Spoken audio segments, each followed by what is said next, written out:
আমি এর আগের ক্লাসে বলেছিলাম যে প্রেজেন্ট ইনডেফিনাইট টেন্স এবং পাস্ট ইনডেফিনাইট টেন্সটাকে আমি আরেকটা ক্লাসে সম্পূর্ণ আলোচনা করব। আজকে সেই ক্লাসটা করাচ্ছি।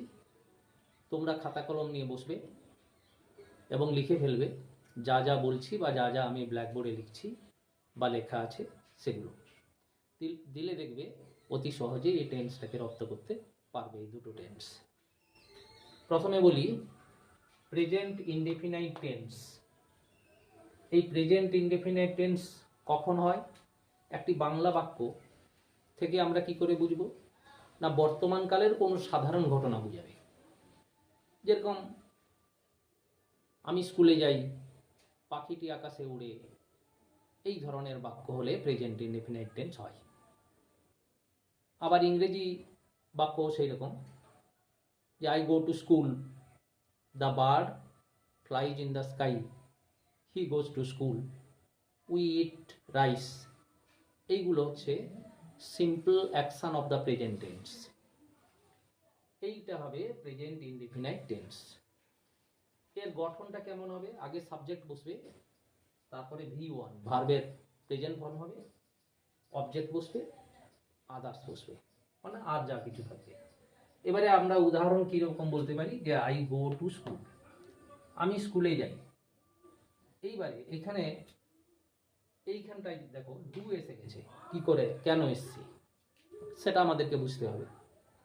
যে এই ক্ষেত্রে না বোধক এবং প্রশ্নবোধক বাক্যের ক্ষেত্রে ডু বা ডাজ বসে, ডু বা ডাজ বসে। আবার আরেকটা নিয়ম আছে, কর্তা যদি থার্ড পারসন সিঙ্গুলার নাম্বার হয় তাহলে ভার্বের সঙ্গে এস বা ইএস যোগ হয়, আর না হলে হবে না, প্লেন বাক্য।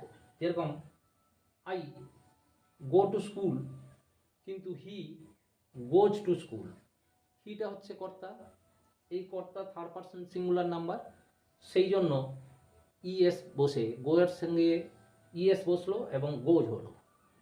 তাহলে I go to school, he goes to school. এবারে আরেকটা নিয়ম হচ্ছে, না বোধক এবং প্রশ্নবোধক বাক্যের ক্ষেত্রে ডু বা ডাজ বসে। ডাজটা কোথায় বসে? না, কর্তা থার্ড পারসন সিঙ্গুলার নাম্বার হলে ডাজ বসে, আর অন্য ক্ষেত্রে ডু বসে। এখানে আই ফার্স্ট পারসন, সেই জন্য ডু বসেছে, আর এখানে he third person singular number, এই জন্য ডাজ বসছে। তাহলে এইটা আই গো টু স্কুল, আমি স্কুলে যাই। আমি কি স্কুলে যাই? Do I go to school, এখানে ডু হয়ে যাবে, কারণ এটা হচ্ছে ফার্স্ট পারসন সিঙ্গুলার নাম্বার।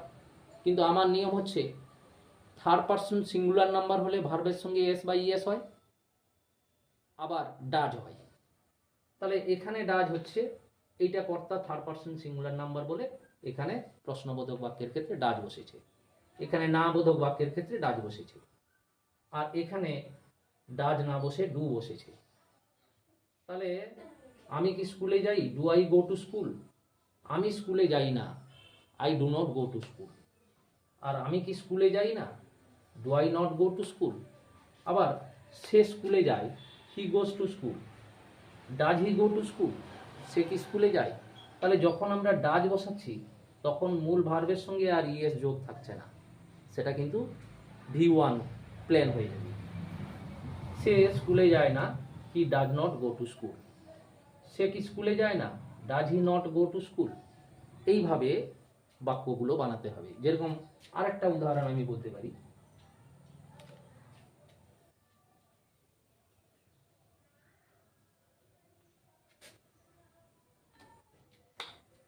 দে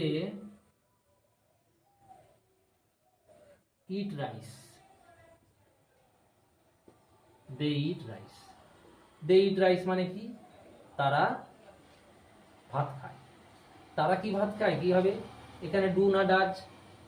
এখানে কর্তা কিরকম আছে? কর্তা আছে দে। দেটা কি? প্লুরাল নাম্বার, সিঙ্গুলার নাম্বার নয়, এটা হচ্ছে প্লুরাল নাম্বার, কিন্তু থার্ড পারসন প্লুরাল। তাহলে এখানে ডু না ডাজ? আন্দাজ করে বলো, এটা ডু হবে। তাহলে ডু দে ইট রাইস, জিজ্ঞাসা, জিজ্ঞাসা বুঝালে জিজ্ঞাসা চিহ্ন দিতে হবে। তারপরে তারা ভাত খায় না, they do not eat rice. তারপরে তারা কি ভাত খায় না, আবার ডু হবে, তাহলে do they not eat rice, জিজ্ঞাসা। তাহলে জিজ্ঞাসা বোঝালে জিজ্ঞাসা চিহ্ন দিতে হবে। আর প্রশ্ন মানে এই ডুটা সামনে চলে যাবে বা ডাচটা সামনে চলে যাবে, কারণ এগুলো এখানে অক্সিলিয়ারি ভার্ব হিসাবে ব্যবহৃত হয়েছে। তাহলে এই হচ্ছে প্রেজেন্ট টেন্সের। এবারে past indefinite tense. Past indefinite tense আমরা কি করে বুঝবো না, এক্ষেত্রে অতীতকালের কোনো সাধারণ ঘটনা বুঝাবে। The simple action of the past. পাস্টের সাধারণ ঘটনা বুঝালে আমরা পাস্ট ইনডিফিনাইট টেন্স ধরব। গঠনটা কেমন হবে, আগে সাবজেক্ট বসবে, তারপরে V2, তারপরে অবজেক্ট, তারপরে আদার্স। এক্ষেত্রে আরেকটা নিয়ম আছে, না বোধক এবং প্রশ্নবোধক বাক্যের ক্ষেত্রে, খাতা কলম নিয়ে লিখে ফেলো, না বোধক এবং প্রশ্নবোধক বাক্যের ক্ষেত্রে ডিড বসে। ডিড বসলে মূল ভার্বের আর পাস্ট ফর্ম থাকবে না, প্রেজেন্ট ফর্ম হয়ে যাবে। যেরকম ওয়েন্ট আছে, গো হয়ে যাবে, go and gone, present form হয়ে যাবে। তাহলে আমরা উদাহরণ দেখি, সে স্কুলে গিয়েছিল, he went to school. Go, went, gone, এখানে second form went to school. সে কি স্কুলে গিয়েছিল, তার ইংরেজিটা কি হবে, ডিড বসবে। প্রশ্নবোধক মানে ডিড বসবে, তাহলে ডিডটা সামনে, তাহলে প্রশ্নবোধক হলে ডিড সামনে বসবে। তাহলে ডিড হি, আর ওয়েন্ট থাকবে না, গো হয়ে যাবে। তাহলে did he go to school, did he go to school, did he go to school, এখানে ডবল গো হয়ে গেছে। Did he go to school, সে কি স্কুলে গিয়েছিল, সে স্কুলে গিয়েছিল না, he did not go to school, he did not go to school. সে কি স্কুলে গিয়েছিল না, আবার ডিড সামনে চলে এলো, তাহলে did he not go to school, সে কি স্কুলে গিয়েছিল না, did he not go to school. এইরকম আমরা আরো উদাহরণ দিতে পারি।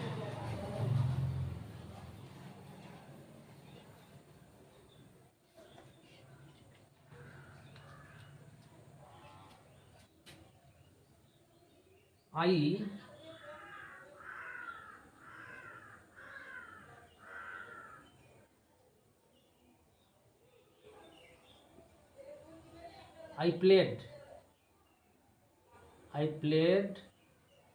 football.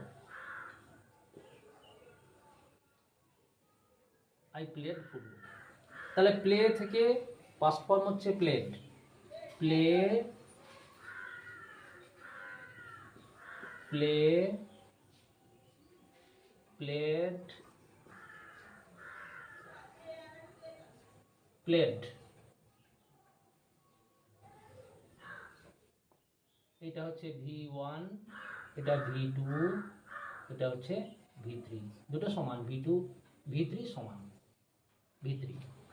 তাহলে আই প্লেড ফুটবল, আমি কি ফুটবল খেলেছিলাম, তাহলে ডিড হবে এখানে, তাহলে আগে ডিড, ডিড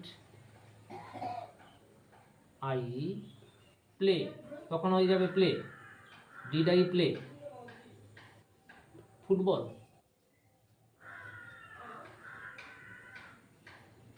জিজ্ঞাসা, তাহলে ডিড আই প্লে ফুটবল, আমি ফুটবল খেলেছিলাম না, আই ডিড নট